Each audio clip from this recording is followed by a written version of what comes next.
Welcome, ladies and gentlemen, to the Totally Awesome Podcast. My name is JoshAgeddon, and I am being joined by the Court Martial Podcast. Say hello, everybody. Everybody, how are you doing? I haven't started the Court Martial Podcast yet. This is the precursor to the Court Martial Podcast because I do the counts down, and everybody here on the TAP is going to hear that counts down. So this is special bonus footage, and alongside me is Skyler Greenberg. Say hello, Mr. Bay Area Brawler, to them. Basically, what that means is that this is the pre-show, and we should skip this part because it sucks and nothing's going to happen. Yeah, basically. Well, we need some sort of female to steer this in the right direction, but unfortunately, because we have none, why don't we start the clear and present program, the Court Martial Podcast. And here we go.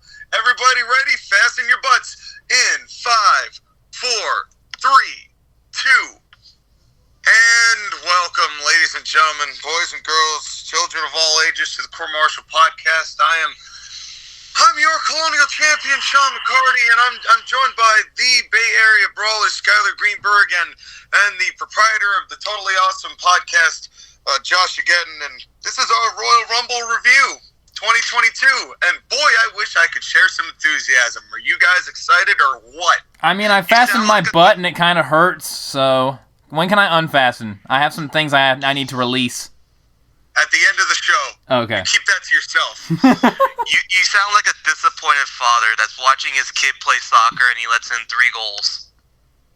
Yeah, this was a poor goalie performance. Not even the worst goalies could even prepare me for what I witnessed here on the Royalist of Rumbles 2022. And we've got, it didn't have many matches, but it was a long show. Ugh. So what were your perceptions, JoshAgeddon, as loudly as you could purvey them while still feeling sad and dejected? This show sucked! This show sucked! That's it. Basically, that's it. Skyler? So, I was watching this show, and I actually didn't think it was a bad show, but then, here's the thing, is that I went to bed, I woke up, I was sober, and I looked back and I'm like, no, this was terrible. Yeah, this might have been, and I said this at the time, and I will say it now, this to me can be summarized in one line. WWE has given up, and so have I. This show was about as lazy as you could have possibly booked something to be easily the worst Royal Rumble pay-per-view, I would say, of all time.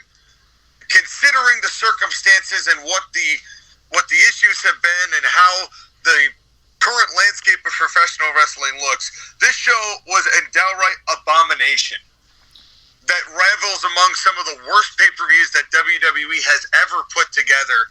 And did either of you two gentlemen watch the pre-show? This show sucked. And no. There were no matches on the pre-show, so fuck that. Yep, exactly. I love watching the pre-show just to kind of dub over what people are saying. I don't actually listen to what they're saying. I just kind of make fun of all 5 or 6 To be or fair, 10 Sean, or no however one many people does. on the pre-show there were.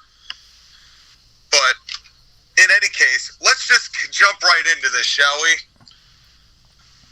We first start out with the Universal Championship match between Roman Reigns and Seth Rollins, and I never thought I'd see the day that Roman Reigns would kick off a pay-per-view, but here we are, and I really wish this match had not kicked this pay-per-view off. What were your impressions, Skyler? So, hold on. Before we even get through this, I just want to say this very much, okay? As the eternal WWE optimist, I will try to be optimistic about this show as best I can until these two beat it at me. Are we with me so far? Oh, we're ready to beat it out of you. Oh, I love beating it on you. Okay, homosexual undertones, quiet. Who are you selling that to, Sky? Joshua, who else? I don't know what you're talking about. My point I want to make, though, is that this was the best match on the card. Even with the finish. I'm just patiently waiting my turn. I'm just waiting my turn. Explain yourself, baby. I just want to hear a full-blown explanation of how you thought this match going funky like a monkey instead of all the rest of this hype-top garbage on this show, baby. Well, here's the thing, Joshua. Why don't you tell me what you thought of this match? I don't know. I'm kind of curious as to what Dusty Rhodes thinks about this match. Because they got no opinion on this, baby. He got no hero in this fight. Okay, so basically, I actually really enjoyed it until the finish, but we'll get to that. I loved that Seth Rollins came out in the Shield attire because the whole storyline is him just messing with Roman over and over and over and being the most annoying, insufferable person on the planet to Roman. It's entertaining to watch. May I make my explanation for what I liked about this match? Cut me off, but sure. Seth Rollins was being the Joker to Roman Reigns' Batman.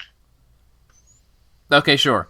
But yeah, I enjoyed the Shield reference. The entrance music popped me. And the match itself was actually really good. These guys have chemistry. They always have good matches. I just could feel Sean already deflating with an immediate table spot on the outside as soon as the show started. They didn't need to do the table spot this early in the show. I mean, better then than I guess anywhere else. At least they spread it out instead of keeping it on to the Bobby Lashley and Lesnar match. Well, they had a different spot for that one, but we'll get there. That's what I'm saying. Is like, most of the time when WWE does the obligatory table spot, they'll do it in the same match as the obligatory barricade spot. So it was nice to see it kind of spread out. So I was like, okay, that hopefully means that there won't be another table spot tonight. And there wasn't. So I was happy for. But again, I thought this was really good. They really got me with the curb stomp near fall. And then Seth started mocking Roman some more, did the whole I love you so much thing with the fist bump, a homage to the Shield, and then Roman got really upset, put him in the guillotine. Seth got to the ropes. For some reason, the referee put Seth's hand on the ropes, which I thought was really weird. And then Charles Robinson. And then the ref counted to 5, and then I wanted to turn the show off. My problem is not the finish itself in a vacuum, because for the story they're telling, it's fine. It's good. My problem with this. WWE does disqualifications on every single fucking show. It's maddening. It's nauseating. Every single Raw, every single SmackDown, every single pay-per-view, they cannot help themselves but do at least one disqualification per show, sometimes more than one.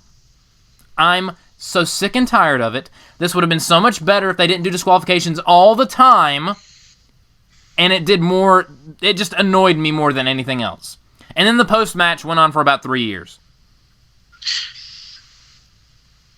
Well, Skyler, I'd like to hear you explain your situation. And Joshua, just for the record, for your explanation of why you disliked it, I can totally understand it. Just being exhausted with, again, the laziness of the booking over the past 10 years. Yeah. That I understand. Hold on, Joshua. I feel like because of the finish and WWE pissing in your cereal, you are dismissing the work that they did before that and why they built to the disqualification. No. It was a good match, and I enjoyed it. And if they didn't do disqualifications all the time, I would have been like, okay, that's a good finish. But they do disqualifications all the time, and it does nothing but annoy me. I get your point about WWE doing disqualifications because it's nauseating how they do them every single fucking time. This is different because, and you skip over a lot of details in this match. This match was about Seth Rollins throwing Roman Reigns' psyche off by doing little things all match to piss him off. The Shield entrance, the Shield attire, doing different moves of the Shield, like the power bomb, which is a Shield move, doing the pedigree, which is a reminder of the Triple H feud, and also when Seth Rollins beat Roman Reigns for the title at Money in the Bank all those years ago. Also, real quick, the pedigree spot annoyed me because it was really awesome when they did it at the Money in the Bank 2016 show. It was less awesome when they did the same spot on a random SmackDown. I have seen the mid-air pedigree. They don't need to keep doing it. It's like the Randy Orton, Jeff Hardy twist of fate counter into the RKO. They don't need to do it every time they wrestle. It's annoying. Well, Jeff Hardy's not here anymore, so it doesn't matter. Point being is that this is a callback to all these moments. And I'm fine with that because I don't watch SmackDown enough to see those spots, by the way. The point, though, being is that everything was building up to the moment where Roman Reigns snapped and put the guillotine on. And at that point, he didn't care about winning. He didn't care about losing. He just wanted to inflict pain on Seth Rollins for doing annoying things to him. And that's why I like this disqualification, because we don't get the 5-count disqualification enough. Yes, we get people hitting each other with weapons, or we get countouts and stuff like that. WWE has not used the 5-count disqualification in a while, and I'm okay with it because it's different. Now, the post-match I have different feelings about, which I'll let Sean explain. Well, let's rewind the clock here so I can read my notes. Jesus, the amount of impressions that Sean can do is just absolutely unfathomable. Let you guys get that pain out, and now I'm going to tell you about this match. I love the intro with Seth and the Shield. We mentioned it before. I thought that was great. I was still a little confused who was babyface here. There is no babyface. It was Seth. And it was just odd, because I think that while the crowd was into it, the dynamic was strange.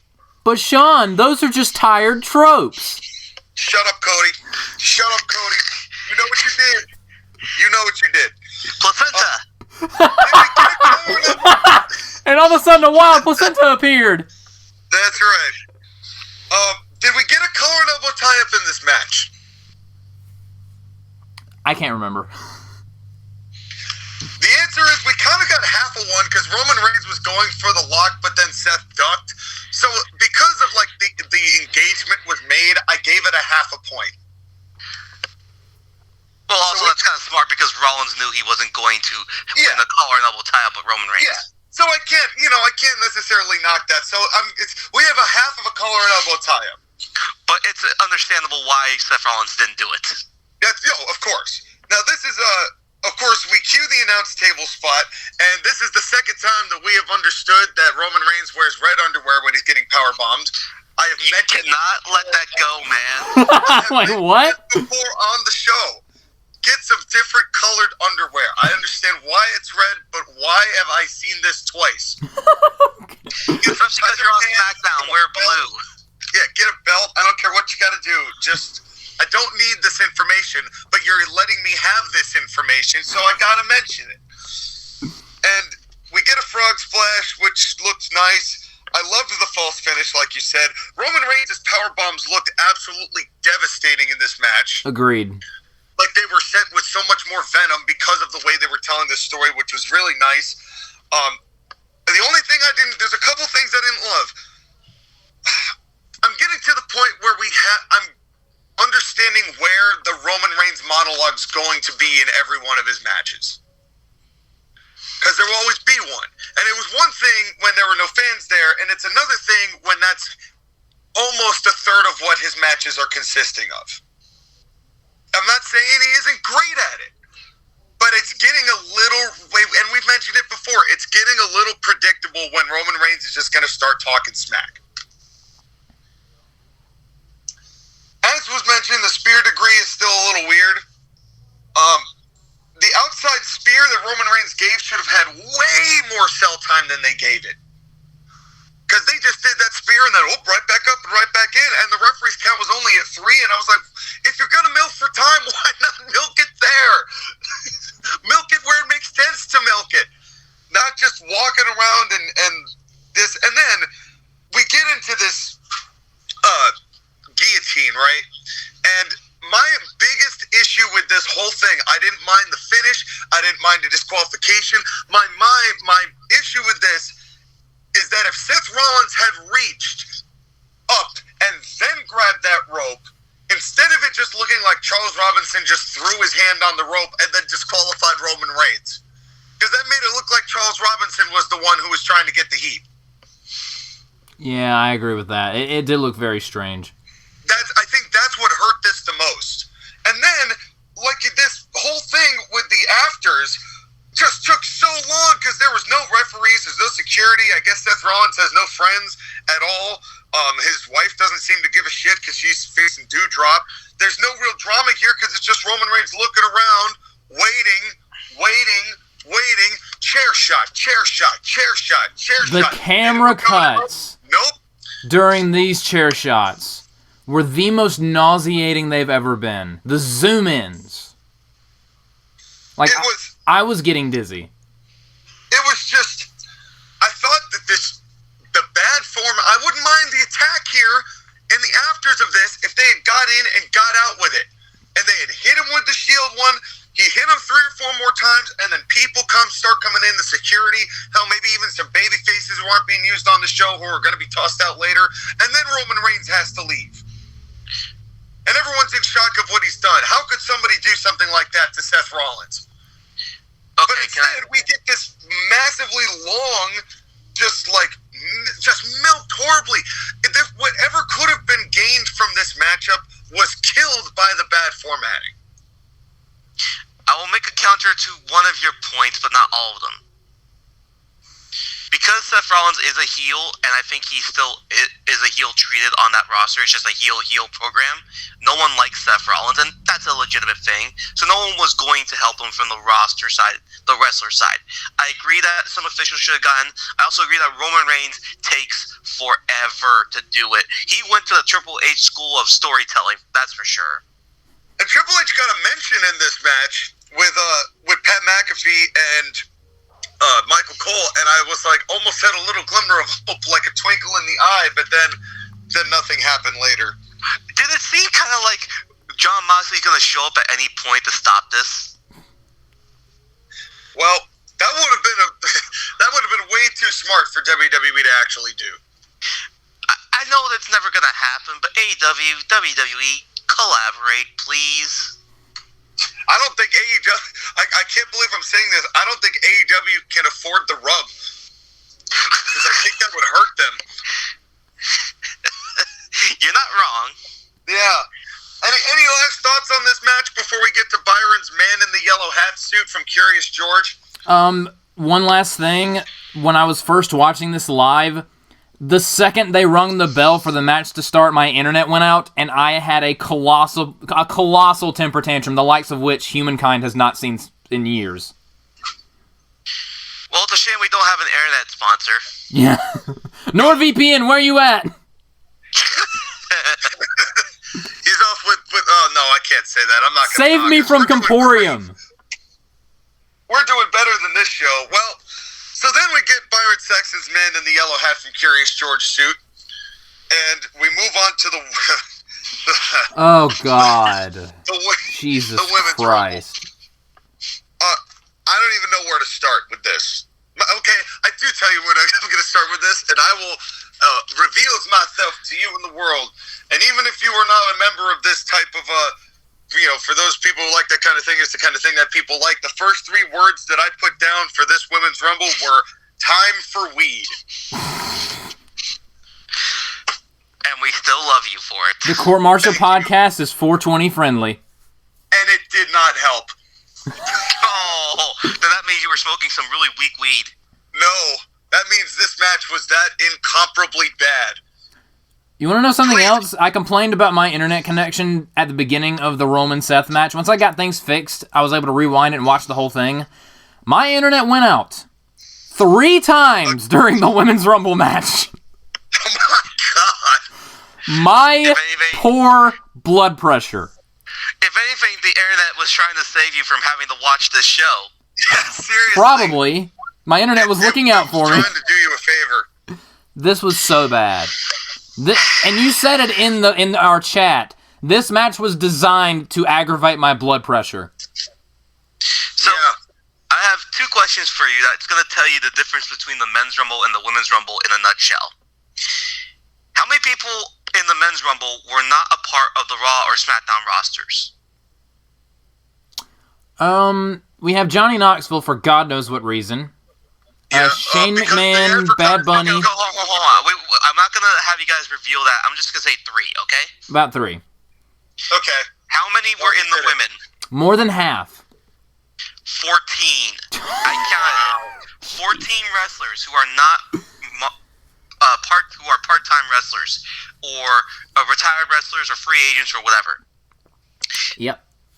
The Raw and SmackDown women's divisions are paper thin, and the fact of the matter is that they do not have the talent to put on a match like this without having so many people return to get a paycheck. And that's the biggest problem with the Women's Rumble and why they shouldn't have it. I love equal opportunity for women, but if you can't do it right, you shouldn't do it at all, because it exposed a lot of bad things about the women. And with this match in particular, there were so many botches that just kept going on and on and on. I lost count. The ratio of botches to successful moves, I'd say, was even at best. No, that's awfully generous, Sean. The women's was worse. No, that's what I'm saying. In the Women's Rumble, the average of successfully completed moves to botches was about even. Right, to be fair, the men's also had a couple of botches, but the women in particular, oof. Yeah, I mean, the terrible Bulldog sell from Tamina. The first four alone, I said, this is a condemnation. This it really was. Kelly's Ronda. That was not Kelly. She looked like Carmella. That's what we all said.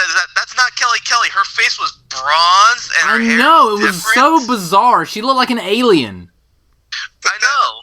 And that Hurricanrana was definitely out of this world. Oh my god! I actually rewound that because I could not believe my eyes. So hard watching that Hurricanrana, and I was like, "Oh man, this ain't gonna get better, is it?" Why did they let Tamina stay in there for so long?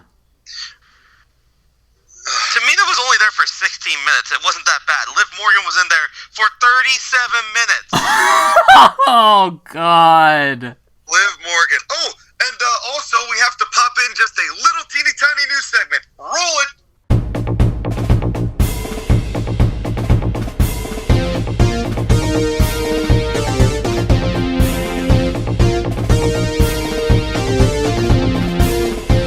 Coming straight to you from the Golden Gate Garage, this is the Wrestle News with Skyler Green. This just in. Loud screaming short girl who sucks at wrestling doesn't get over. Gasp. I never would have guessed. Huh. Hold on, are you talking about Sasha Banks? Pick one. No, hold on. Can we talk about something real quickly? I know Sasha Banks, she's a big star. She's one of the horsewomen. She's supposed to be one of these big-time women. She was treated like shit in this match. Yep. She comes out number one. She eliminates Melina, which, thanks for coming, Melina. Yeah, without even, doing any moves. It was literally just splits, and then she was Splitsville. And then she started humping the canvas. I mean, you enjoyed that, so I'm not gonna... But then Sasha Banks gets eliminated by Zelena Vega, of all people. Yeah. I mean, I heard something like, maybe this will build to a Bayley and Sasha Banks versus Zelena and Carmella match for the Women's Tag Team Championships. I'm like, dear God.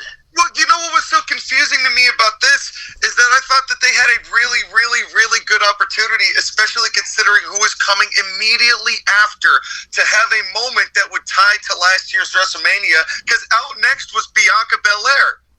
Why would you eliminate Sasha Banks before you bring up Bianca Belair so those two can have a stare down from when they main evented WrestleMania a year ago?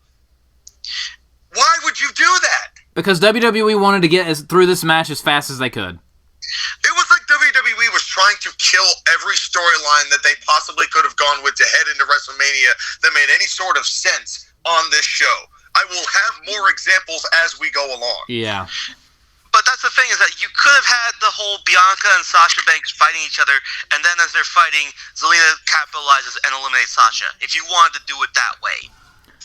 I have a question. And this ties into my biggest problem with this match. How is this Women's Rumble, different from the previous Women's Rumble, or the one before that? It was the exact same match, minus a few different people. It's different for one reason, but we'll get to that when we get to the end of the Rumble. It feels the exact same. No. Joshua, we'll get to it when we get to the end of this Rumble. We still have a long way to go, okay? Oh, we will. I mean, there were a couple things different here, but this is my realization I had with this Rumble. A lot of these women do not know how to scale over the top rope. Whether it's they're too small, whether it's they just can't manage to hit up and over, whether they've never been taught it, which I sincerely doubt. But a lot of these women do not know how to go over the top rope. If you notice all the men, even the dumb ones, they don't know how to go over the top rope. The women do not. And this was the first time I've ever been really taken by the size difference and how that could actually make a difference in how the presentation of a match is. And it kind of feels like the girl struggling to go over the top rope really takes a hinder off how this match functions. Another issue with this particular match is that the women, the way they kept coming in and the way they looked, half of them were dressed in lingerie. And it's just, am I supposed to be watching a wrestling show or a Victoria's Secret model catalog? Hey, this whole Rumble was about Attitude Era nostalgia pops. Literally. That was the only leg that this Rumble had to stand on. But I will say there was one good thing. There was one good thing in this Rumble. One good thing. We're still not there yet. Okay. We get Bianca. We get Dana Brooke. Why? To fill out the roster, okay, Joshua? How does she still have a job? Her hair's not even blonde. It's silver. Hold on. We get Sonia Deville, who goes to commentary. Hey, now, before we continue, I'm glad you mentioned Sonia Deville. I gotta tell you something. I like Sonia Deville now more than I did before. How come? Because of this Rumble. This is one of the redeeming qualities of the Rumble. First of all, Sonya got a job title. After years of wondering what she did on this show, she finally has a job title. She is a WWE official. When that is your silver lining, you know that you've hit rock bottom. But to be fair, she was getting heel boos. She was getting a reaction for the stuff she was doing with Naomi. As much as I hated what that involved and what that entailed, at the same time, she still got heat when she eliminated Naomi from trying to do the save. Huh. I wonder why I was the only person that cheered when Naomi was eliminated. Huh, that's funny. And Sonya, the only thing I don't like is that she's another heel authority figure. But she's doing all right with it. At least Sonya got rid of Cameron.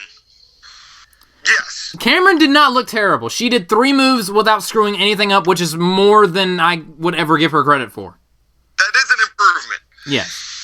Now, I have a new segment. Pin! Sorry, I couldn't help it. I have a new segment on this show, and this is going to be a stealing of a meme and using it for our purposes. So, are both of you familiar with the emotional damage meme that's been circulating around?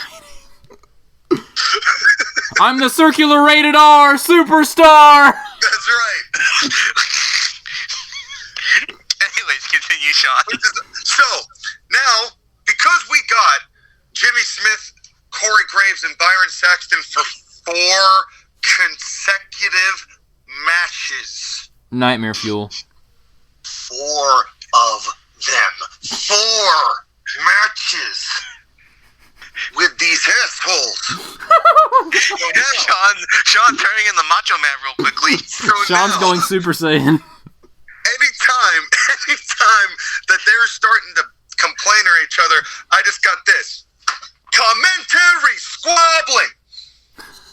And that's all they're doing. It's just squabbling at each other. Took away from it every time they did it. Yeah. Natalya is just filler at this point. Yep. But she's one of the veterans of the roster, which is sad.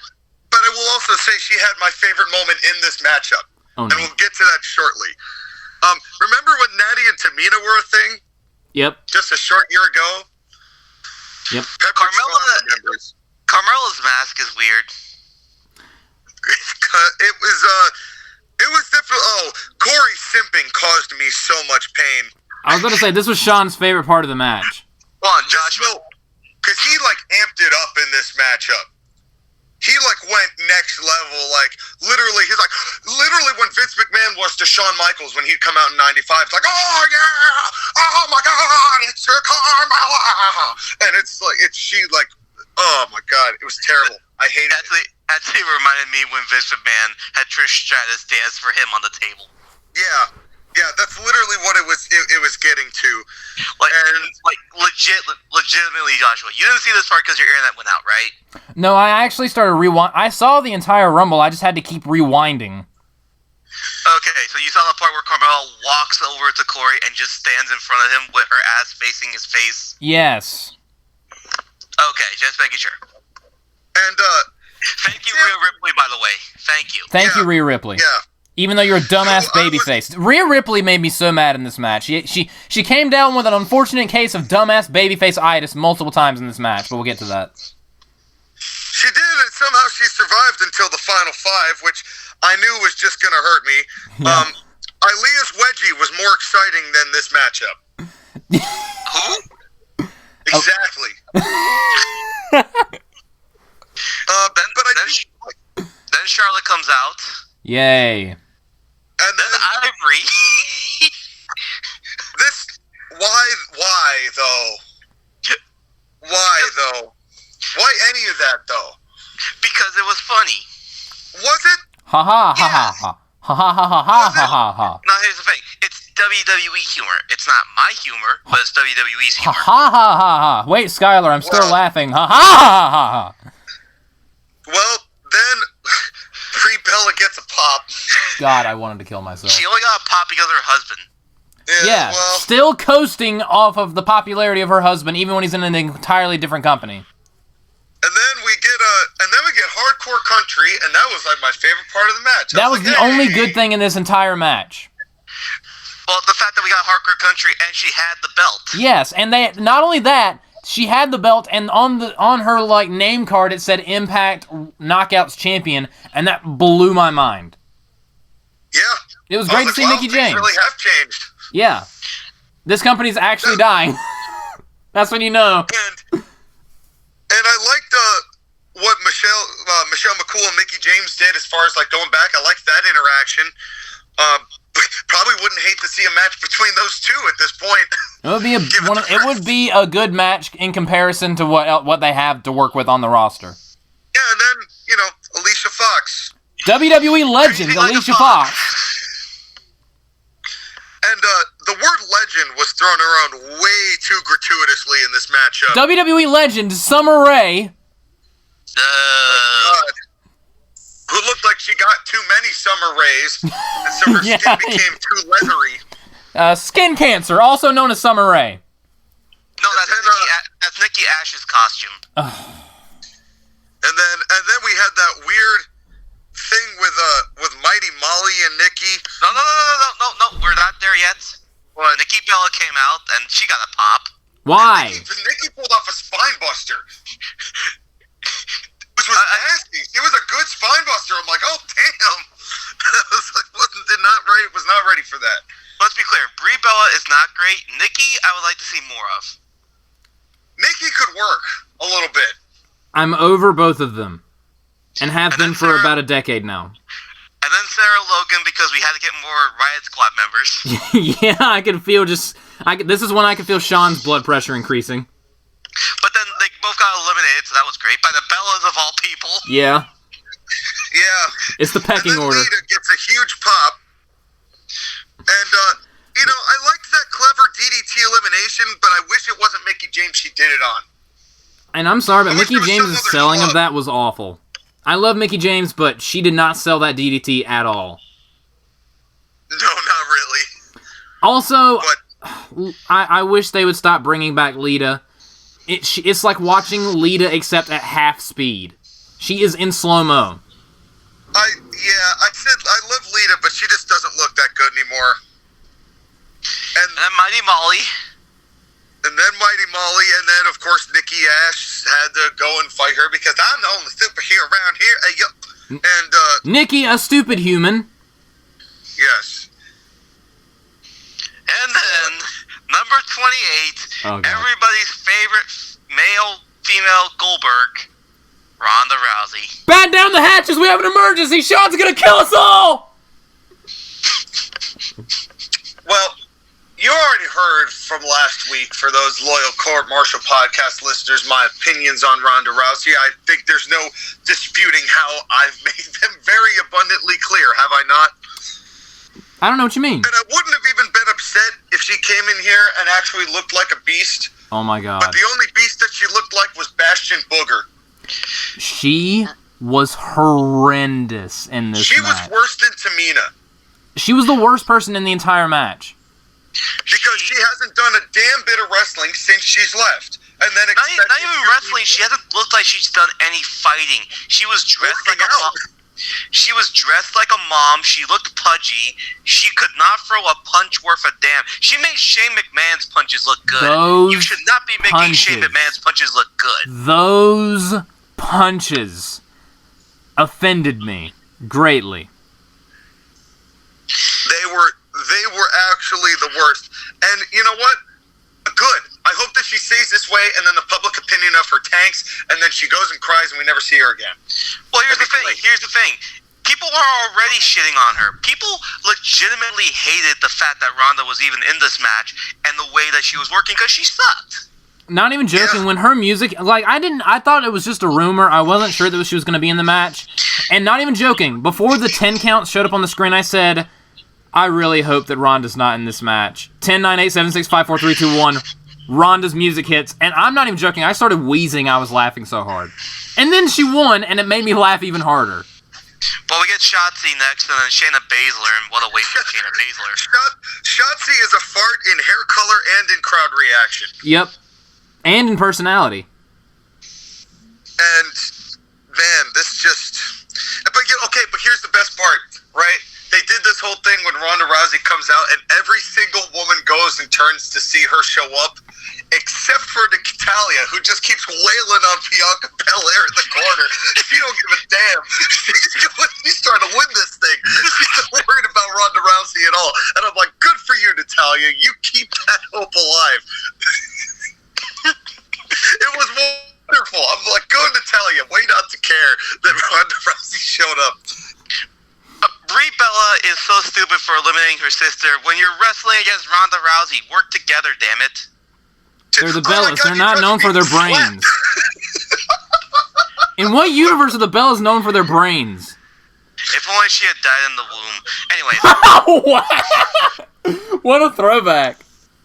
Yeah, well, speaking of throwing back, then we get a camera angle where Charlotte's implants be busted.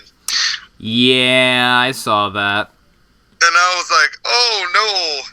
And Andrade's not going to be happy about that. Mm. Then it came down to Charlotte and Ronda, and I just could not give a single shit. I was laughing. Not even joking, I was laughing. I couldn't care. I could not possibly care. And then Ronda won, and you know, what redeeming quality was there of this matchup? Somebody, anybody, please tell me what the redeeming quality of this match was.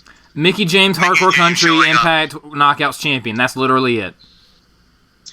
So when Impact is the best part of a WWE matchup, are you doing your job if you were the WWE? No. This was an absolute abominable snowman, a goose egg that was not golden, just a regular old goose egg, and they poop green. And I know that because I've stepped in plenty of goose shit, and that's exactly what this matchup was. Where are you going with this, Sean? No, hold on. I don't know. I'm just angry. And I'm Hold on. Can we stop for a second? So let me tell you why last year's Rumble was better than this one. And actually, let me give you a little bit of context. Are you ready, Joshua? Go ahead. Okay. Do you know that Bianca Belair is the Iron Woman for the Women's Rumbles? Because in 2020, she started at number 2, went for 33 minutes, had 8 eliminations. Mm-hmm. Then last year, she started at number 3, went 56 minutes, had 4 eliminations, and that was on the way to building her up to eventually wrestle against Sasha Banks in the main event of WrestleMania for the women's title. Whether or not that story was great or not, it was milquetoast. But it built to a legitimate moment and was built to make Bianca Belair a star. Can we agree with that? Tentatively. Yes. Huh? Tentatively, but she still felt important. In this match, she started number 8, went 47 minutes. Bianca Belair has been made by the Royal Rumble. Having said that, the audacity of WWE to bury their current women's roster in the service of a woman who was a legitimate star in UFC until she bitched out and couldn't perform under pressure, until she bought into her own hype and got beat by someone that she shouldn't have lost to because she wasn't taking it seriously, and then she went up against legitimately the greatest fighter in the world and took it not seriously at all. I'm talking about her losses to Holly Holm and Amanda Nunes.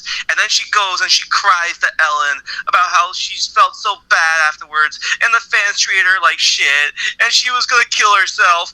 And then she comes to WWE. She gets everything handed to her on a silver fucking platter. To be great, she was going to be wrestling with Triple H and Stephanie and Kurt Angle at WrestleMania.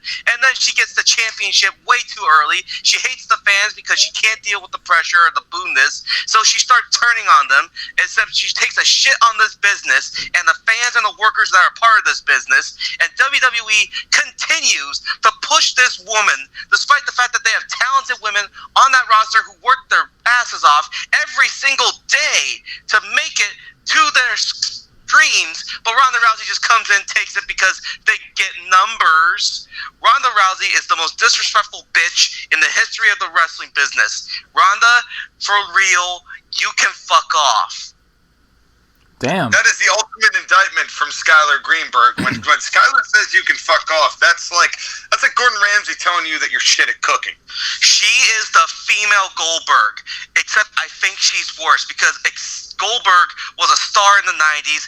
He treated wrestling somewhat with respect. He never shit on the fans or the workers. Ronda Rousey is one of the most... the fact that the WrestleMania sign caught fire when their pyro went off tells you all you need to know about this match. That was funny. Yes. Yeah. No, I got nothing to add to that. I mean, like I said, this is just basically Skyler's turn to scream about Ronda Rousey because except I'm not afraid to yell because I think I could take Ronda Rousey in a fight. Well, it would have been one thing if Ronda came back and she looked in shape and she started doing the moves the way that she did before, and that she really, she laid in the punches the way that she used to lay in the punches, and she looked like an athlete. But she looked like mom bod Ronda Rousey. And that was the problem. It's that, like, how could you give that championship opportunity to somebody like that? And personally, I thought what WWE should have done going into this was have Bianca win it. Because when was the last time that a WWE wrestler won the Rumble back-to-back years? Stone Cold. Yeah. And I think this would have been the perfect opportunity. You want to keep doing hey, look at the first ever time that we've done first ever things. Isn't it great to be first ever time for first everything, everybody? First time? Yeah. Huh? There's your opportunity. Bianca wins it twice. And then if you want to screw her over and have Ronda beat her at the Chamber, then do that. But don't do it here. Don't do it when, like you said, Sky, Bianca really MVPing the Rumbles. This would have been a perfect way to capitalize more on her strengths, especially because she was so valuable to how this Rumble went. Good or bad, but she was one of the highlights of it just because of how good that she really is. But instead, we got this. So long story short... Double deep pile of dumpster fire. Long story short, closing thoughts on the Women's Royal Rumble 2022. Ronda sucks, go Impact. Go Impact. We're going to have to do the WWE releases song for the three of us, because we're all going to go watch Impact instead. Yeah. Yeah. No, I'm not doing that. Fuck that. No, I'm not watching damn Moose. Well, instead... What if Moose gets loose in the caboose? I do have one more note about this Rumble. It applies to the men's one, but I want to put it here. A lot of these wrestlers, specifically with the women, their theme songs suck. Yep. All of them, except for the Jim Johnson or CFO ones, feel really fucking generic, just basic rock or pop sounds from a computer. And really, that's a crying shame because they need better music. Maybe they could get some better music from someone like A. Bizzle and White Nuts. Isn't that right, Sean? You know, it's funny that you say that because Oftentimes, when I listen to a Royal Rumble and I don't want to hear the commentary squabbling of Corey Graves and the man in the yellow hat, Byron Saxton, who's got a monkey in his house doing all sorts of monkey business, baby. And when I don't want to be like Corey Graves and Byron Saxton, I listen to a duo who have dulcet tones and effervescent, awakening thoughts that would make your mind contemplative of the very core essentials of life itself. And the only way you're going to understand what the hell I'm talking about is if you follow the new era in entertainment, which has arrived. AB Productions CT is proud to drag you out of the superficial monotony and overproduced, oversimplified modern musical mud pit with two industry-busting but not gut-busting artists slowly taking the world by storm.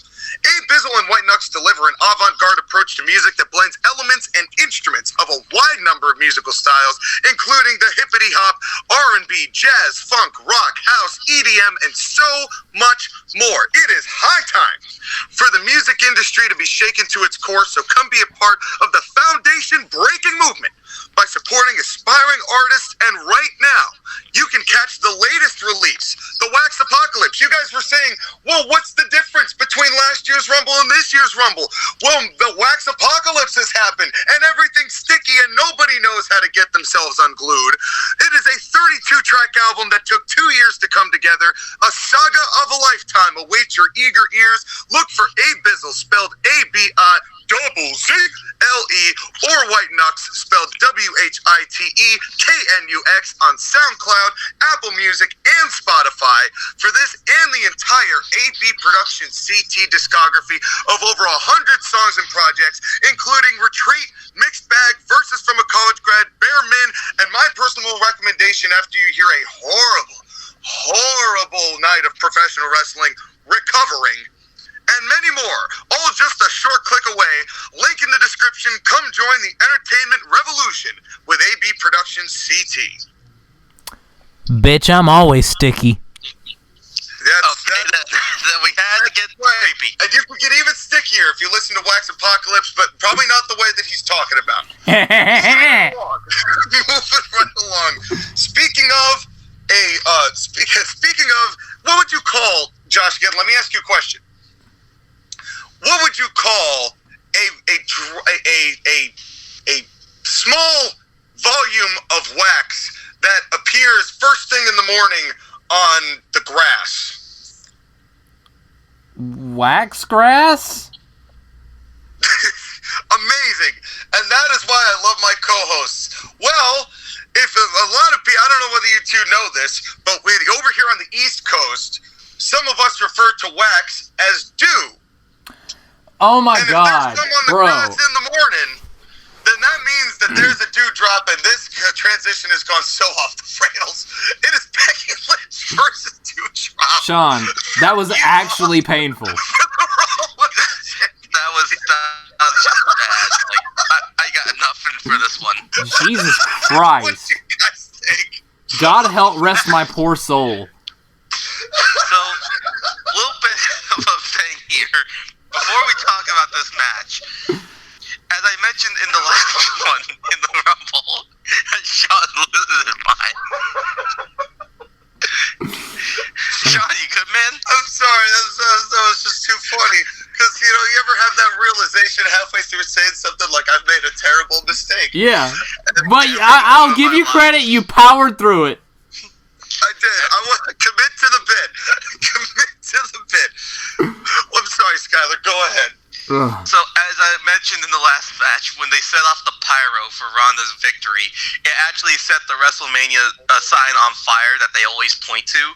And apparently, there was flaming plastic and metal that was falling down and onto fans' heads. So they had to evacuate that area and then lower the sign and put it out while they were doing this match between Becky Lynch and Doudrop. And that pretty much also signifies how this match went, because it was the death slot. This company is legitimately hazardous, like, literally hazardous to its own fans' health. And the thing is that for the rest of the show, there were no fans that were sitting underneath that sign because they knew that when the main event came, it was going to happen again. Yeah. Before we talk about this match, let me just make a quick note. My fiance was with me while I was watching the show. And she knows nothing about wrestling. It's not her thing. But she did notice something during this match. Just randomly, she said aloud to me, "Why do the commentators keep talking over each other? I can't understand what they're saying." What does that tell you? Commentary squabbling. My God. My fiance, Andy, who... just the most casual you can get as far as wrestling. Her first thing is she complains about the commentary. Rightfully so. Who are you making the show for? Sponsors and Vince McMahon. streaming services. I answered my own question. Also, this match was but it was in front of a tired crowd, so it just felt This wasn't a bad match. It was just in the death slot. Yeah, that was basically it. It's just the only issue. I didn't really have much to say about this match. That whiff from I'm going to call her Piper Niven. That's how I wrote down the whole thing. Niven doing that cannonball into the steel steps and her landing on her head and neck looked nasty. Yes, I did notice that. Did we get a collar and elbow tie-up in this match? No, but I'm going to say that it makes sense because Becky Lynch is not going to collar and elbow tie up Dewdrop. You are correct, sir. Tying up that. I don't mean I'm correct. You know, it wasn't even related, but I'm going to use it. That was perfect. All right, so we have 1/2 out of 3 matches. All right, Sean, real quick. A Rumble, you're not going to have collar and elbow tie up in It a counts. Rumble. It counts. I mean, you start with two Sometimes people. You do. You start with 2 people. Yeah, sometimes you do. We just did not. But Sean, you know how your biggest issue with WWE as of now, aside from lazy booking, is the production? Yes, bad formatting. Hashtag bad formatting. The formatting in this match really got on my nerves because there was a point where Piper Niven hit a pretty nasty looking senton on Becky Lynch. And they showed slow-mo replay after slow-mo replay after slow-mo replay while Becky Lynch was putting her finishing move on Piper Niven in the upper left-hand corner of the screen while they were still focusing on the slow-mo senton we've already seen several times. Why? Yeah. Because Kevin Dunn's such a job. Just... And Becky got the knees up to avoid the Vader bomb, but that felt like, to me, that would hurt Becky more than Piper. Agreed. More commentary squabbling. I'm not gonna lie. I wasn't super impressed by Piper Niven here, but I know that she has had better work when better booked in the past. So I'm not indicting her. I wasn't impressed with the watered-down version of her that every main roster superstar inevitably has to be. And if you want to see a non-watered down, a non-goofy dewdrop version of Piper Niven, log on to SWCG where we actually use Piper Niven correctly. Shameless plug. Shameless plug. SWCG. And the shameful fame, lobster head. Okay. Oh my God. Down he comes. Well, we got him later on. Yes. But in any case... I get what you mean about Piper Niven feeling watered down. This is not her best work, but it was good enough for the match they were trying to do. Had they been in front of an audience that actually had energy, maybe it would have been better. At least Piper Niven's better than Nia Jax. True. Definitely true. Safer, obviously. But then, it was things like doing the top rope leg drop where she's just expected to just stay on that middle rope and wait for Becky to get her ass up there and do the leg drop. I was like, that looks so contrived. Yep. And then hashtag bad formatting. Going long, and the fans just didn't care. I'm going to make a statement that I don't know if it's controversial or not, but I think I should make it anyway. Becky Lynch is no longer among the top 10 best female wrestlers in WWE. She has regressed badly. It feels like she's kind of done the Rock thing, where she got so over because of her charisma that she forgot how to wrestle a little bit. She doesn't look as smooth or fluid anymore. Well, and I'm not necessarily disagreeing with that, but then again, bad formatting.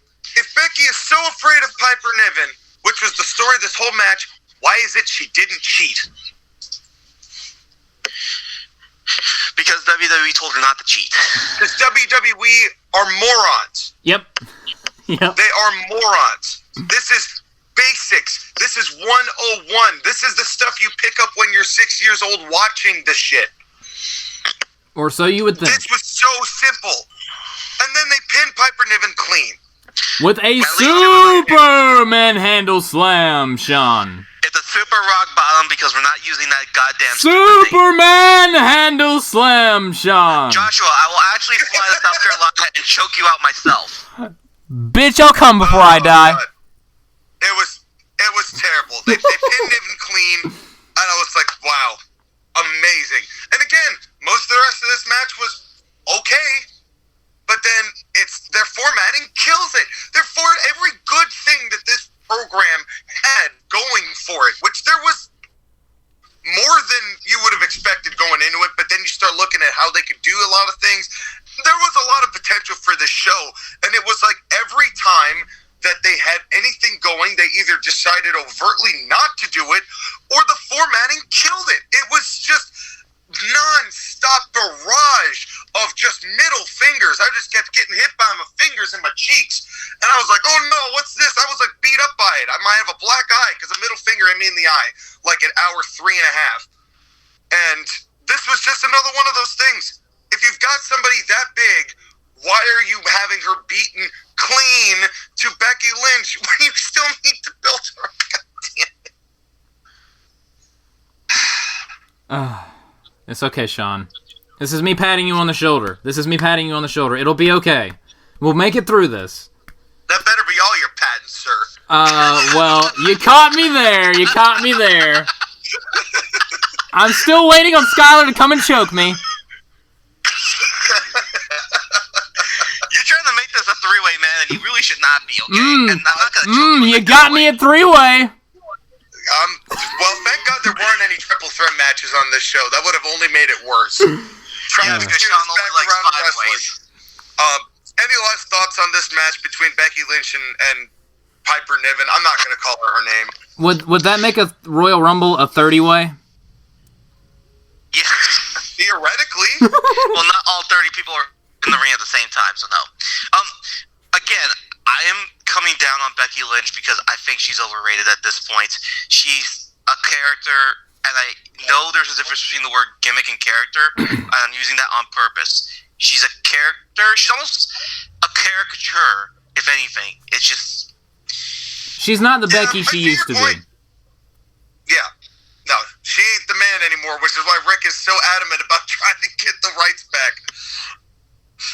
But in any case, then we moved on to one of the best parts of the show. If there's any redeeming quality here, it's this. It is the WWE Championship match, Brock Lesnar versus Bobby Lashley, the dream match. And I thought this hype package was tremendous. Agreed. I wanted to rewind this hype video because it was so good. They presented this like a sports competition. And I'm like, whoa, okay, now I really do want to see this matchup. And they didn't do anything that was over gimmicky. They didn't do anything that was over cartoonish. They didn't do anything even sports entertainment. This could have been a hype to a UFC fight, and you would still believe just as viably about the two competitors and want to see the matchup. That's how good this package was. If they did this kind of package for everybody, this show would be even just a fraction more palatable. Another thing that I liked about this match, and specifically with Jimmy Smith, is that because he's worked mixed martial arts, he's worked for Bellator and UFC, he's seen both Bobby Lashley and Brock Lesnar fight. So he's familiar with both, and he sold us on the idea that this was big-time fight feel. Yeah, and Jimmy did a good job here, and then, commentary squabbling. Again. Can I stop with the three-man booths? I'm tired of the three-man booths. Get rid of Corey Graves, specifically. I can handle Byron Saxton. Byron Saxton by himself is not a problem. Corey Graves specifically has to go. And the funny part is that Corey Graves supposedly is trying to get cleared so he can wrestle again. Please do. Please. Get him off of commentary. Please. But then it'll be Corey Graves and Carmella versus Edge and Beth Phoenix. No! Don't you dare, Skyler. Don't care. Honestly, don't care. So long as he's off commentary. Three-way, Miz and Maurice versus Corey Graves, Carmella versus Edge and Beth Phoenix. Sure. Whatever. If he's off commentary, let him wrestle his cute little heart out. And now, did we get a collar and elbow tie-up in this matchup? Yes, we did. Multiple. We got multiple, and they were huge, and they were fantastic, so I gave them 2 points, because they were By the way, big. Paul Heyman is a genius. I love him doing his Brock Lesnar intro. Yeah, just shoving Mike Rowe, I think his name is. It is. The only thing I would have wished is I wish that we had I wish that almost that they had done Brock first, so that MVP could then, once Mike Rome takes the mic back, MVP goes and takes the microphone away from Rome again and goes, now listen here, you are about to witness the greatest destruction of an entity since the Titans were beaten by the gods in Greece, because the Almighty is about to take down the Beast, because the Beast has been ducking the Almighty for 20 years. And it comes to an end today. So as many times as you say with your words that you're about to say, what you were about to witness is pure greatness. You know, give him something. Why was MVP not in this? Yeah, that would have been great.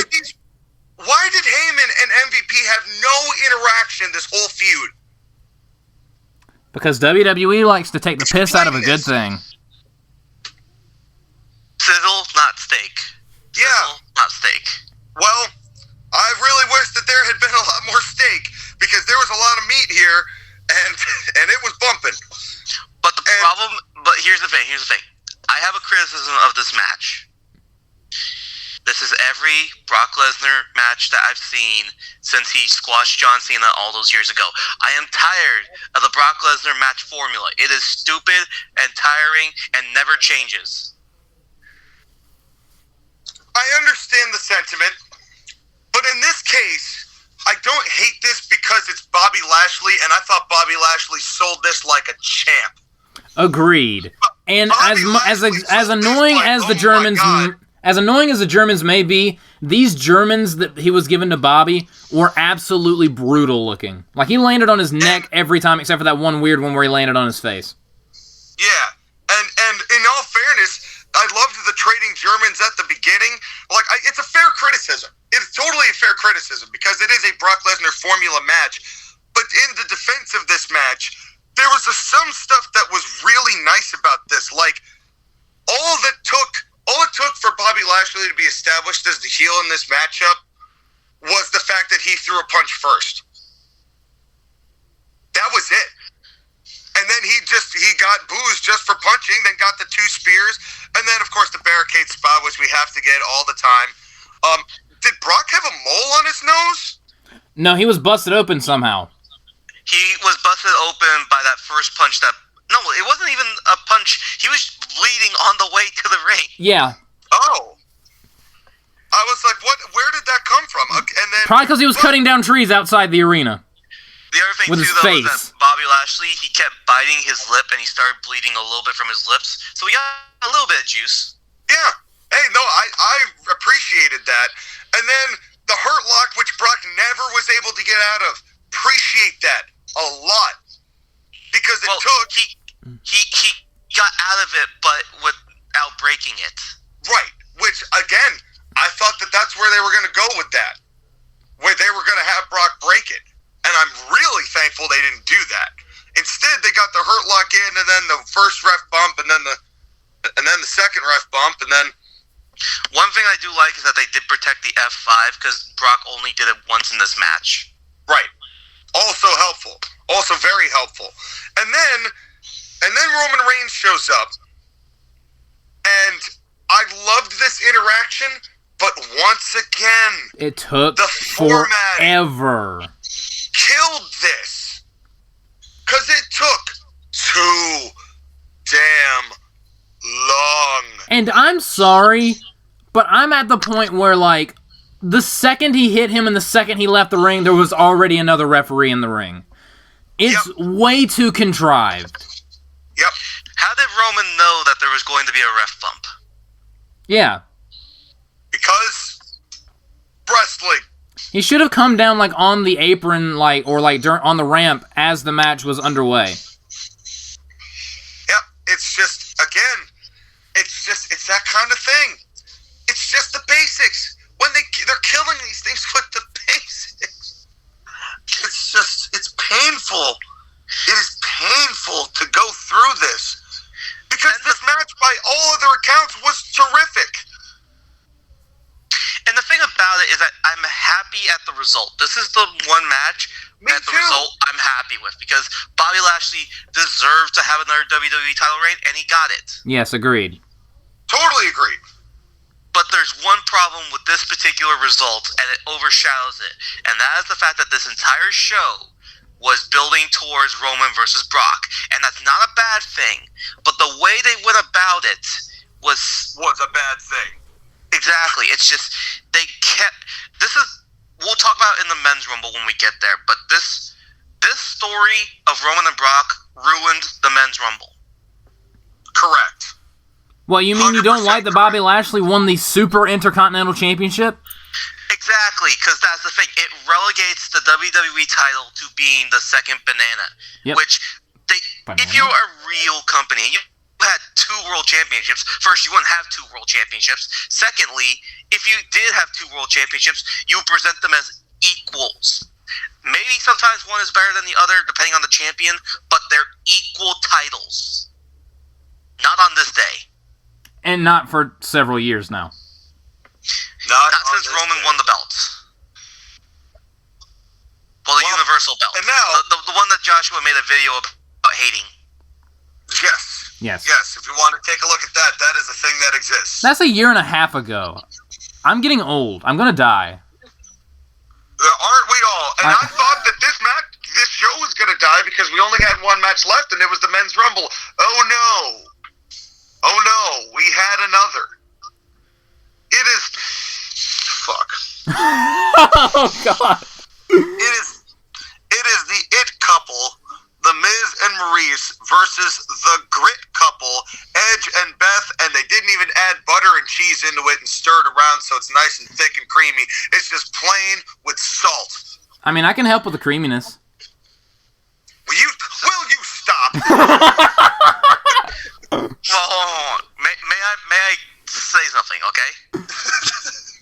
Sorry, I had to pull a little Gorilla Monsoon on him right there. Right, so Edge and Beth Phoenix, I love the color coordination. They're looking like they're coming out for a fight. The Miz, kind of iffy about his gear, but again, he looked like he's going to go for a fight. And Maurice came here looking like she's about to go down on the Miz. Yeah. It almost did. Yeah. Almost did. Because that was the first spot of the match. Okay. I'm going to clap for emphasis, okay? Women, stop wearing goddamn lingerie to wrestle, please. This is my Vince McMahon impression. No. You can't stop with lingerie. No. Gotta show it the fans will love it, right? Is that Vince McMahon or Quentin Tarantino? Both. That is modern day Vince McMahon. Okay, I wasn't sure. Quentin Tarantino is a little bit of a dipshit. Anyways, he's getting there. Well, I don't know your beef between y'all. I can't. He made Inglourious Bastards and hasn't done anything since. So controversial movie takes out of the way. My first thought on this match was, oh God, I forgot this was a thing. Yeah, same. Why? Same. Yeah. The package was cheesy. Maybe that's why they're called the Grit couple. By the way, that was the worst. Why does WWE do this? We literally went from the best promo package to the worst promo package. Like, seriously. We get it, the It couple. They cannot help themselves but out-cheese themselves with, we've got the It couple versus the Grit couple. It was, kill me, please. Skyler, strangle me already. It is not. Now, I have to concede something. I'm gonna be honest with you folks.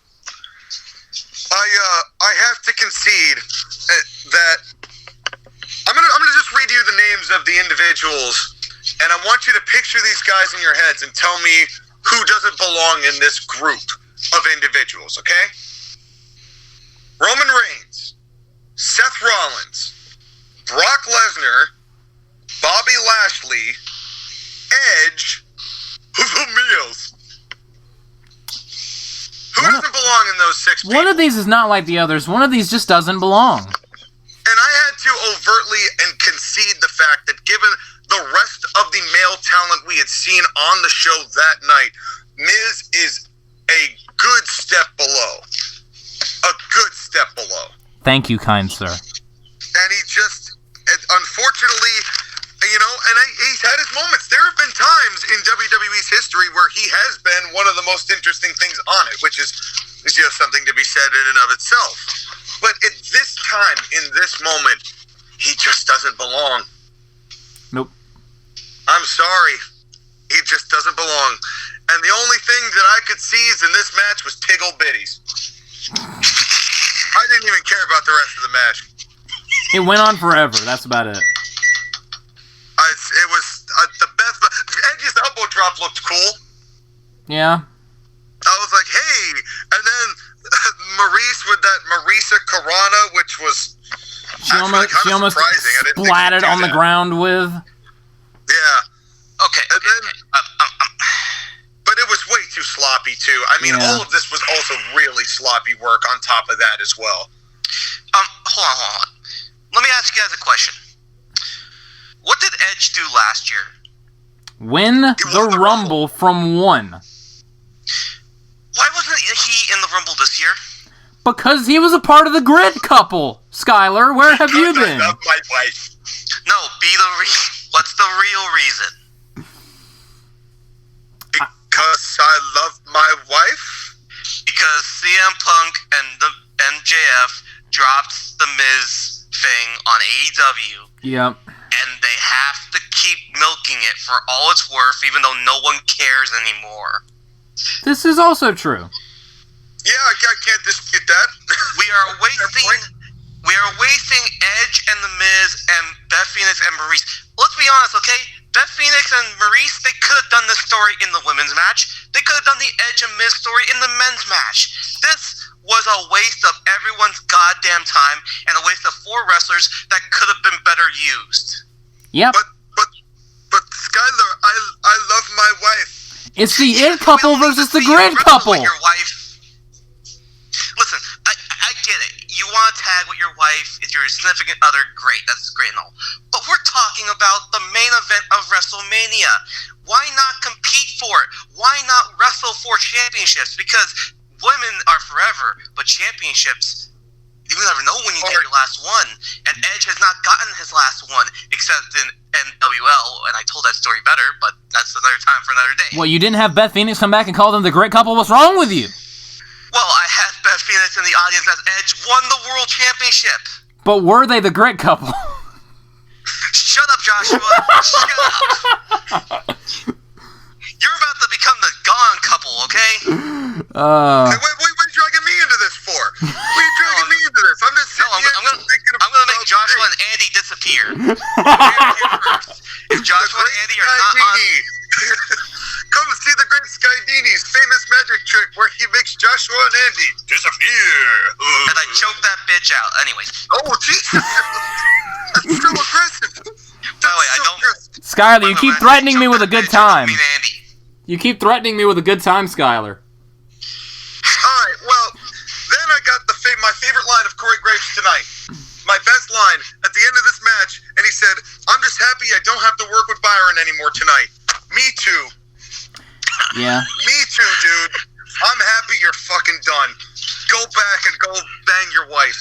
Like that. Don't Girlfriend. Get off my television. Just get off my television.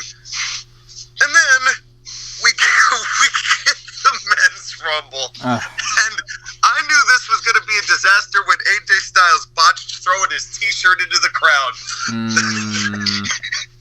That just had the stank of filthy disgust. This was the most ho-hum, nothing happening Royal Rumble I've ever watched. We were kind of like, you know what? The Women's Rumble sucked, but maybe the men will have a better chance because the men's roster is deeper. Well, we were terribly wrong. We have been mistaken. Yeah. So we get AJ Styles and Nakamura, which would have felt better if WWE hadn't botched their feud in the balls repeatedly. All I could think about were testicles, for not the reasons you would expect. Yeah, but is that any different from your normal thoughts? What did I just say, Sean?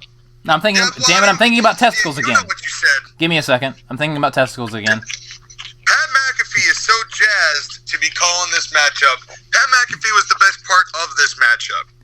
Yeah. Even when he danced the Shinsuke Nakamura's theme. Yeah, it's not Pat's fault. Pat's just having a good time. I'm not going to knock him for having a good time and being able to say ass repetitively and hell repetitively and nobody giving a damn. I'm all about Pat McAfee. I love me some Pat McAfee. He's the only person who can make Michael Cole's stereotypical monotone palatable. And after the last 4 matches, you actually said, "Thank God for Michael Cole." Yeah, that's the That's first time I've when ever you been know. Yeah. When I've never been Go happier to hear Impact Michael and Cole's bring voice in my back life. Cole are the takeaways from this show. Yeah. And then, wow, Bobby Roode is irrelevant, and that is tragic. Gives a mean spine buster, though. That's not enough. The despair in your voice, Sean. Here comes Rich Holland, and then comes one of my favorite moments in the match that made me laugh, is AJ yells as loud as he could, and you know why AJ said this. Are masks legal? Yeah. Wham! Wham! Wham! I'm like, oh, AJ, how long were you waiting to say that? Oh, that was good. I was like, wow. That was, well, if there was ever a time to throw it in, I guess it was there. Well, he does have the farmer's strength. That's right. And then Johnny Knoxville got offense. Why? Johnny Knoxville got offense. His whole thing is to get beat up. Why not just let him get beat up? Okay, I'm not gonna lie, I've never seen any Jackass-related anything. It's never interested me, and I will likely never ever watch any Jackass anything. So from my perspective, this was just pure anguish. May I make my comments? Go ahead. I like Jackass when I was 10, and it was funny. I'm not a fan of it anymore. He's nearly 50. He is 50. Well, Skyler, when you first said "let me make a comment," I thought you were going to say, "Man, these chicken nuggets taste really good." Whatever you're snacking on. Like you're about to spit into a spittoon. Like, oh, I'm gonna tell you something. I'm eating KFC. Thank you. Oh, I was close. You got close. You got close. That is a non-sponsored ad, by the way, and we're not advertising them. That's just what Skyler is currently eating. NordVPN and KFC, help us. By the way, what a waste of Sami Zayn for this feud. But speaking of fast food sponsors, Michael Cole with his fantastic bring-in of, I think that was Poopy, Angelo Hawkins. You goddamn idiot. Literally missing a D. No, and replacing it with an H, like he's about to come up and talk to us about string theory. And I guarantee you that joke, Sean, that joke was a deep cut. And the only strings that dude is even aware of are the shoelaces that he chooses not to lace as he comes into the ring. Then here comes Famous Amos coming to clean house, and then they did this whole thing with having AJ take almost over the top rope. And I thought that they were going to actually extend this feud a little. Nope. Why would they kill this? This whole thing just made it so that Omos didn't last as long as AJ Styles. Omos should have at least tossed AJ over before he went. Can I say why? Because they're stupid? I think it's because they've had like test matches and they were all terrible. Yeah, exactly. They had one test match at the MSG show like a couple months ago, and it was horrendous. And Omos is way too fucking green to be wrestling AJ Styles, and AJ can't cover up for him, so they nixed the feud because they're like, you know what, we can't do this. And that's why Omos is not on TV. They're working him on TV house shows to try and get him better so that he can actually do something. Well, we all knew that he was going to be brought in way before he was ready. And personally, I was just hoping Braun Strowman would show up and he'd wrestle against Omos. Nope. We're not going there. Nope, not gonna do it. Nope. Thankfully, this wasn't that bad. But then, Austin Theory, in the middle of like somebody coming in for an elimination, Austin Theory hits a cradle neck breaker out of nowhere. I was like, oh dear Lord, that was a major move to not be acknowledged at all. By the way, can we talk? Hold on, before we even talk anything, Chad Gable is a treasure. Helping get rid of Omos. His comments were hilarious the entire match. I always liked Chad Gable. Chad Gable is such a good guy. He's Chad Gable again, so you don't have to use Shorty G. Well, I don't have to. Please. But I got a good thing going here. Please. Are you going to keep using that name? Please. Maybe. Please. No. Please. Maybe. Please. Well, then I found out something absolutely incredible. Because here comes Happy Corbin and JoshAgeddon. Do you know what the team name of Madcap Moss and Happy Corbin is? The Happy Folks! Because this is a show for 3-year-olds. The Happy Folks. The Happy Folks. Look at the Happy Folks. Why are they happy? Because they're happy. Because they're folks. Because they're folks, and they're happy, and they wear Hawaiian shirts. And make bad jokes. And straw hats. And then Dominic got like and then again, another feud ender.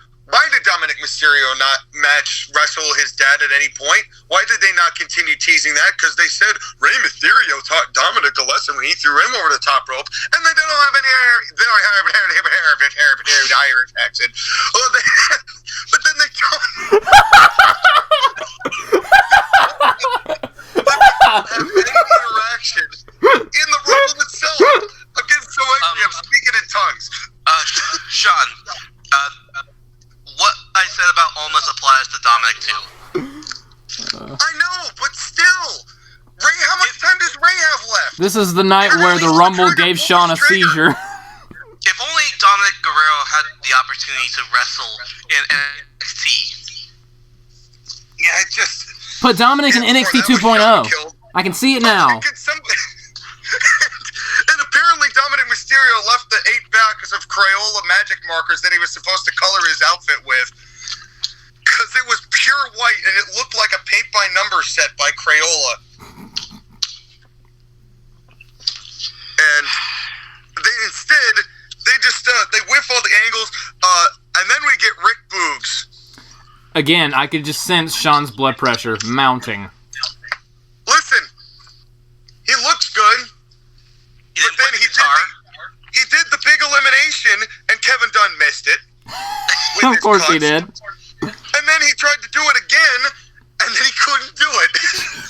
Yeah. And then I was way less impressed with him, and then he got eliminated fairly short thereafter. And then, of course, where we all kind of groaned, because Corbin and Moss eliminate AJ Styles. Why? Let me tell you something, though. I'll tell you why. Because WWE knows that of anybody on that roster, the people who would get the heat for eliminating a crowd fan favorite would be Baron Corbin and Madcap Moss, because everybody believes that they don't deserve to be eliminating those kind of people. That's exactly why they're there. That's exactly why they have their job. And they're not the worst at it. But hold on. Give me one thing, okay?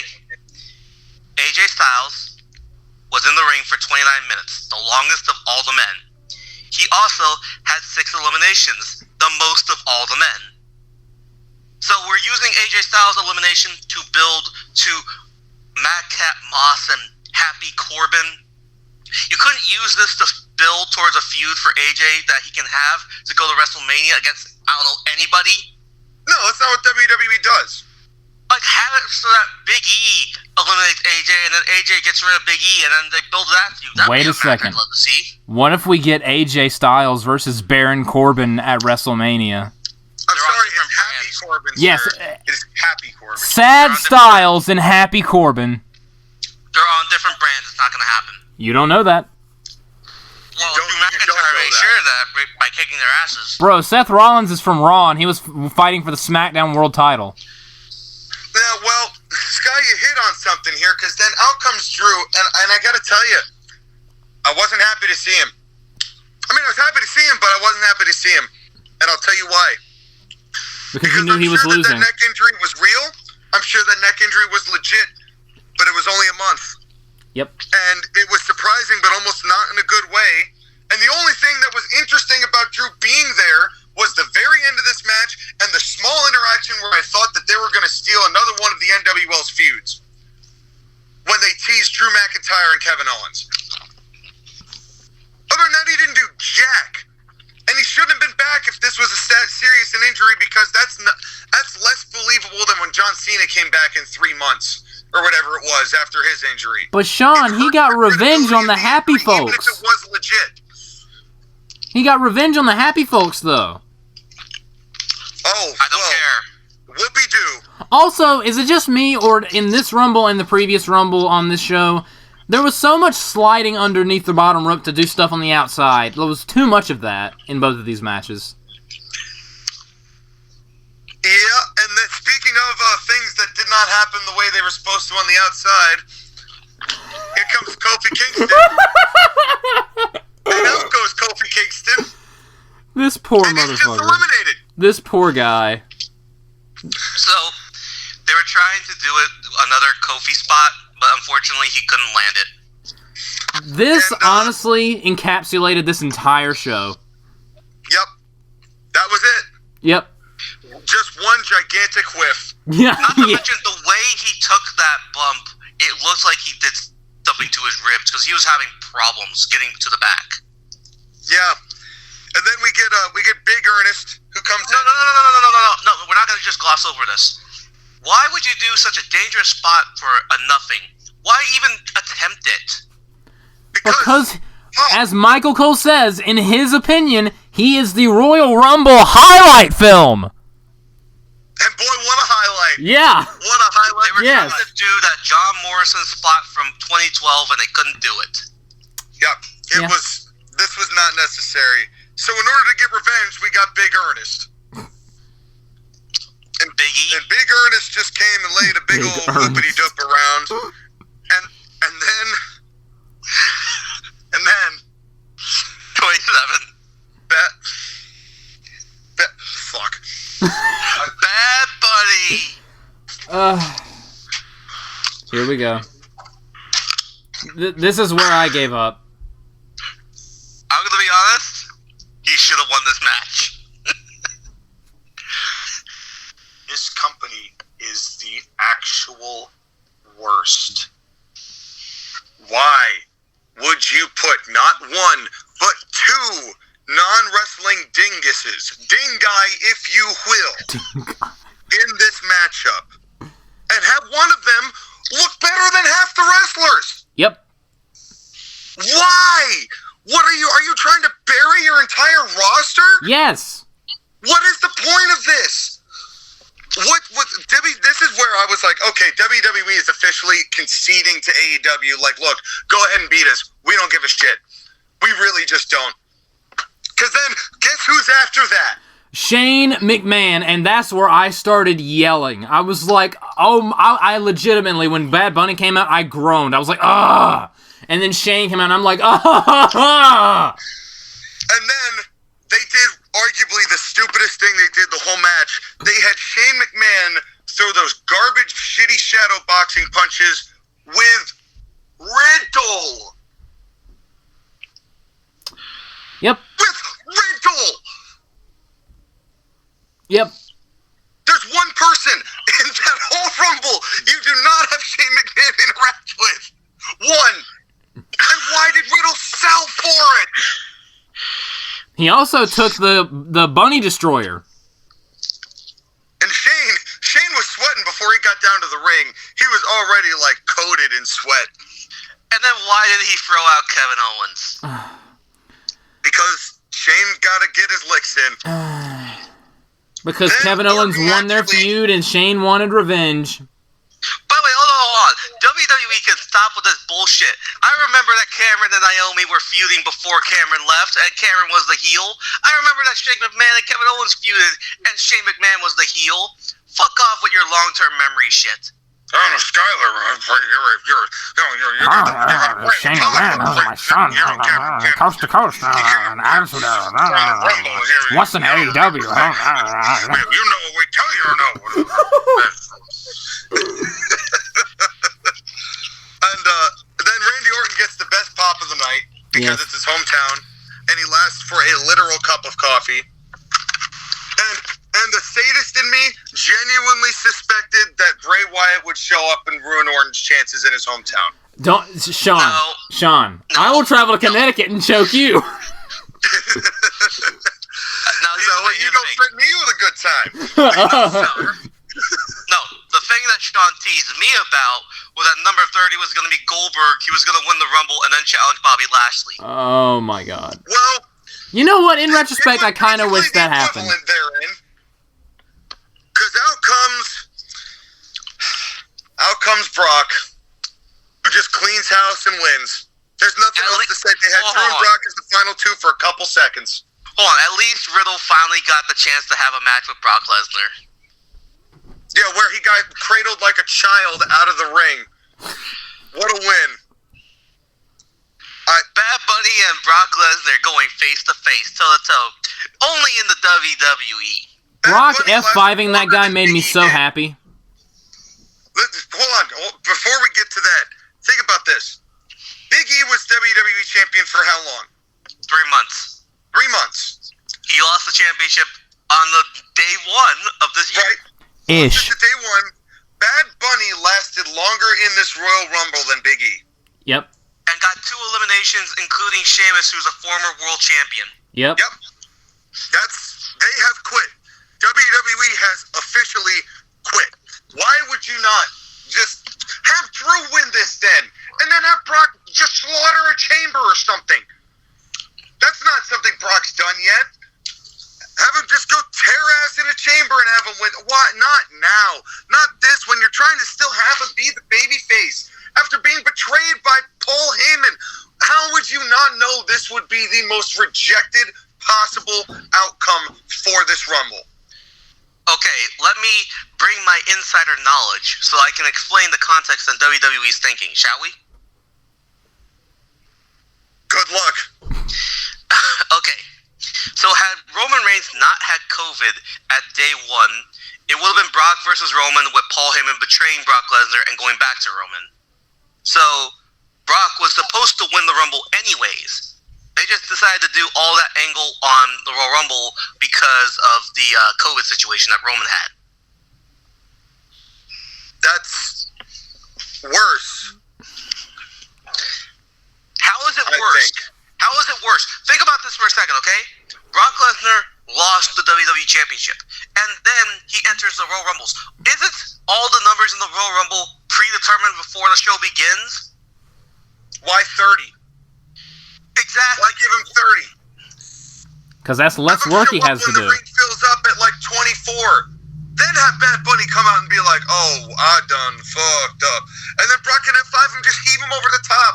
Like exactly. It's like the Enzo thing when he entered the Rumble. It got into the ring and Brock Lesnar destroyed him. It's just, this was...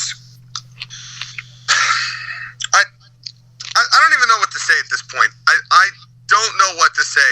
And then when Brock Lesnar pointed at the sign and the pyro went off, the sign got on fire again. Yeah. Just when I thought they couldn't fuck this up any worse, they laid this egg.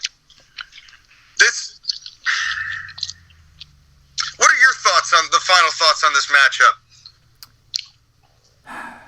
Me? Anyone. Anybody. I was like, wow, okay, the show's over. I guess I'll go to bed now. The most flaccid, limp dick Royal Rumble I've ever watched. That's my thoughts on it. It was the laziest Royal Rumble they've ever booked. Yep. And that includes 95 and 96 and the original. Yeah. 99 was also pretty bad. I actually really enjoy 99s for as ridiculous as it was. 99 had its moments. No, this 99. Did not. This did not have moments. 99 was not good. 2012 was not good. 2012 was a good Rumble. I disagree. I would rather watch the horrific Roman Reigns and The Rock coronation. Yes. Because there's redeeming qualities in that Rumble as opposed to this Rumble? What good came out of this Rumble? Kofi botching his highlight reel spot, which was hilarious. That's it. Yeah. That's it. There is nothing else to this Rumble. There's stuff about those other Rumbles you can look back on and go, okay, they're going for something here. They're doing something. This was self-sabotage. They took every angle they had and killed it, basically admitting, we don't care what we're doing up to this point except for Roman Reigns and Brock Lesnar. All of these other people are just filler from the two people that we actually give a damn about, and that's what this show was about. And I was dreading this podcast because of how sour a taste this left in my mouth. Because they could have gone any number. This is the one show where they can go any number of directions for their angles, really change things. And instead we got plain white toast with a little pat of butter, but not too much butter. Can't believe it's not butter. And maybe like a half a glass of orange juice and plain tap water, no ice. And a heaping pile of shit. Yeah, that's the main course. Well, the heaping pile of shit is Ronda Rousey, so. Yes, that is true. Yeah, that was the tone that was set. So, I guess we'll go to ratings now. I'm gonna go last on this. I want to start with JoshAgeddon. Honestly, I'm not gonna lie. I came out of this show feeling very similar to how I left day one. Felt like I just wasted my time. Nothing really happened. It was the most bland, blasé, whatever Royal Rumble I've ever watched from top to bottom. I was more defeated and just bored than anything else watching this show. I didn't absolutely despise it. I was just more like, I mean, what can you do at this point? It's WWE, you get what you get. I'm gonna give this show a 3 out of 10. Sky? It says something when I'm the eternal optimist of WWE, and JoshAgeddon is the eternal hater of WWE, and he gives the higher score. Wow. Yeah, Okay. Indeed. Indeed. Let me preface this by saying that I just tried to defend WWE for the majority of this podcast and explain their logic, right? Their logic is fucking stupid. Here's the thing. I was talking with Sean about this, and Sean thinks that this is self-sabotage. No. The worst thing is that WWE thinks that this is a good idea, thinks that booking Ronda Rousey to be in the Rumble and then win and either go up against Charlotte or Becky, which, by the way, apparently it's going to be Charlotte, so great. Barf. Woo. Skipping it.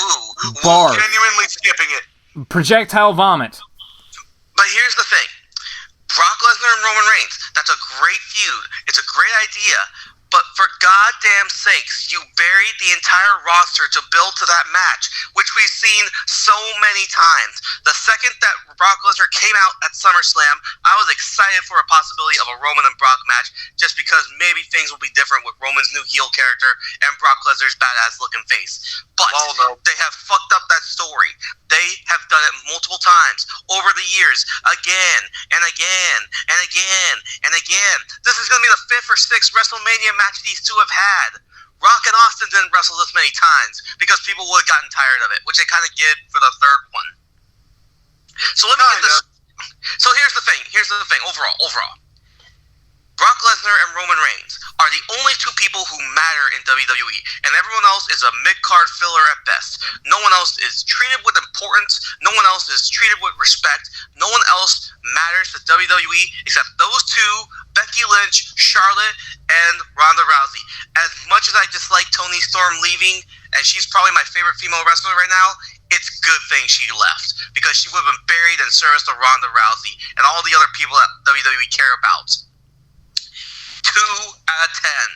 Fuck this. Go to Sean. Skyler blows out a lung in anger. Jesus. And I'm going to go with, once again, I'm going to try to use my reserved approach here.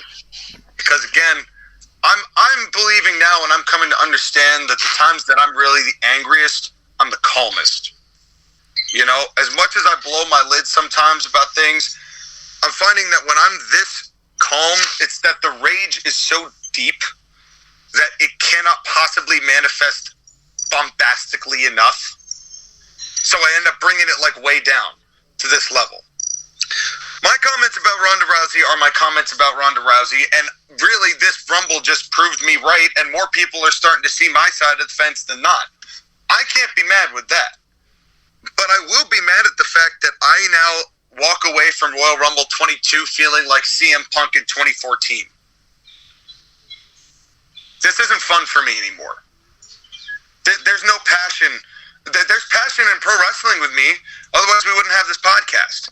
There's clearly passion in pro wrestling with me. I said it before last week, that I've spent too much of my life loving this business to all of a sudden have all of this, be presented this way. But really, this show, it's like it's trying to take the passion for pro wrestling out of me. And I'm not sure, genuinely, whether I have it in me to watch anything other than WrestleMania or whether I'll watch any other WWE programming past that point. I'm being dead honest with you guys. This might be the last, WrestleMania might be the last WWE review I do. Because this isn't healthy for me. This isn't healthy for any of us.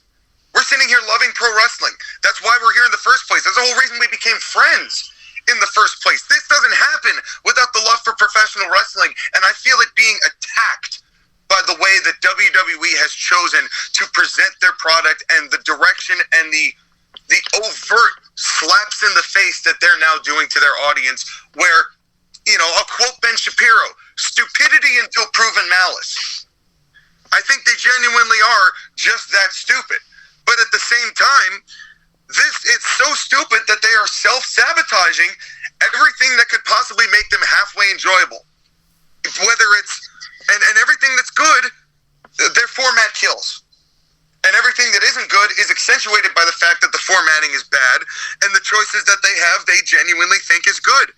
Which is why I got kind of a little tinfoil hat-ish and was like, maybe they're just trying to kill everybody's ratings off so they get a better sale deal. Which, who knows? We genuinely don't know because Vince has got little dick syndrome about the Fortune 500s. Maybe they're trying to get in something where they can weasel their way into some sort of stock deal. I don't know. That's not my forte. But I will genuinely say this. This Royal Rumble, the last words I put on this sheet of paper were, I used to love pro wrestling, and now I dread it. And I take that personally, WWE. So I'm not going to stick around for this toxic relationship. Because it's only hurting me to be around watching you if this is what your decision-making is going to be. So we're going to watch WrestleMania. We're going to see what WrestleMania is, and then it's going to be decision time. So you've got one more chance, because this Rumble was not only the worst WWE show I've watched, this was also the worst Royal Rumble I've watched on both counts. This is the worst professional wrestling show I've watched, and I watched AEW Revolution, and I didn't even grade that, because that's how bad that was. But their excuse was that they don't know what they're doing. You should. You do, but you still refuse to make changes that are going to proactively help and satisfy professional wrestling lovers or even sports entertainment lovers. Screw it. Anywhere. You have no excuse. AEW did for that show because they are still learning. And look where they've gotten. They've gotten to the point where there's 7 or 8 people where you're going, okay, I'm actually genuinely want to see what they're doing on that program. Who here are you genuinely interested in seeing on this program after watching this show? Honestly. Nobody. Because they have completely ruined anything that they had going into this show. They have no care for what they're putting in after this show. And if their ratings tank to below 1 million, I genuinely don't think they care. You had 2 moments of good matches in this show. Everything else was killed by bad formatting. You get 0.5. Damn. Not gonna lie, Sean, I used to care about WWE. It mattered to me. You are at the point now that I reached at Hell in a Cell 2019 with Seth Rollins and The Fiend. That was when I gave up. When I was like, I'll just watch this for fun. I'm not gonna take this seriously anymore. Because why would I? It's an abusive relationship at this point. So when you remove your caring from it, I mean, yeah, it's still a little annoying and infuriating sometimes. But it doesn't hurt as bad when you no longer care. You have finally reached the point that I got to a couple years ago. And it sucks. Because, again, you said it best. Wrestling is honestly what allowed us to meet. Not just the three of us. Some of our other friends, like on other shows and other YouTube channels and this, that, and the other. Like all the listeners here. Yeah, everyone that's listening to this. We wouldn't, like, my entire channel, I don't know if I would even be doing YouTube videos if it wasn't for pro wrestling. And it does, honestly, this show, the people that made this show are less passionate about wrestling than I am. And I'm like, that's sad. That's really sad. Because that's how it felt. It felt like we're putting more effort into just talking about this than they put in any of their angles that whole show. Yeah. I'm not trying to pat myself on the back here, but Sean, you put effort into CIW. I put a lot of effort into my wrestling show. I legitimately, for 3 nights in a row for my TAW Championship Showdown, I stayed up until 4 a.m. night after night after night trying to get this show finished, and it turned out really well because I put effort into it. I tried. But these people who have millions of dollars behind them and somehow still have an adoring fan base, they have all the tools in the world, but they refuse to use them. It's depressing. It is depressing. What's also depressing is the fact that I gave the show the highest grade. How? Yeah, that's an indictment. So we'll see what WrestleMania looks like. We'll see what they can put together. Maybe sometimes they got that WrestleMania magic that'll turn some things around. You know, you never know what they're gonna do. I'm gonna try and glass half full this, but this is you're running on your last couple strikes here, WWE. And I don't want to just be getting reports from Skyler as to what happened on shows. But if that's the way it's gonna be, I'm not watching this show if you're not watching this show, okay? Listen, you're not the one that's thinking about canceling their Peacock subscription, okay?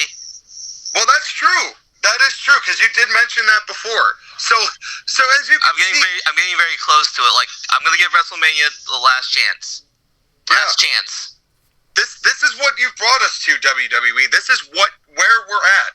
And because we have better things to do with our time than watching your stupid shows. Yeah. Like book wrestling better than you. Yeah. Or watching AEW. I'll watch it. I'll watch it. Maybe not constantly, but there's a lot more highlights than there used to be. And perhaps one thing we can do. A level of train wreckishness where even the bad stuff is kind of comical. One thing we can do if like the three of us decide to just stop with WWE until something changes for a while. In the meantime, perhaps we can go back and watch good wrestling shows from the past and review them on this channel, on our channel. That sounds great. Perhaps. I would love that. Yeah, me too. We'll do a pay-per-view review every month, and we'll just do it something, better. Or even then, we don't have to talk about wrestling. We could just sit back and relax and jam a little bit, if you know what I mean. Well, you might be burying the lead there, Scott. We don't want to give him too much of that sweet, delicious honey pot just yet. But it's coming, folks. There's something in the works. We don't want to give too much away, but we are going to tease you a little bit here and there until we finally unveil it. But folks, before this podcast goes as long as the Rumble did, it is time to take our first commercial break. JoshAgeddon and Skyler, thank you for bearing through and being the grittiest couple that the three of us could possibly be. And thankfully, we don't have to fight Miz and Maurice. Wait, hold on. There's 3 of us. That doesn't work. And we will see you right after this commercial break, baby. Thank you guys so much for listening. Like, comment, subscribe, and all that fun stuff. And we'll see you guys next time. Good night, everybody.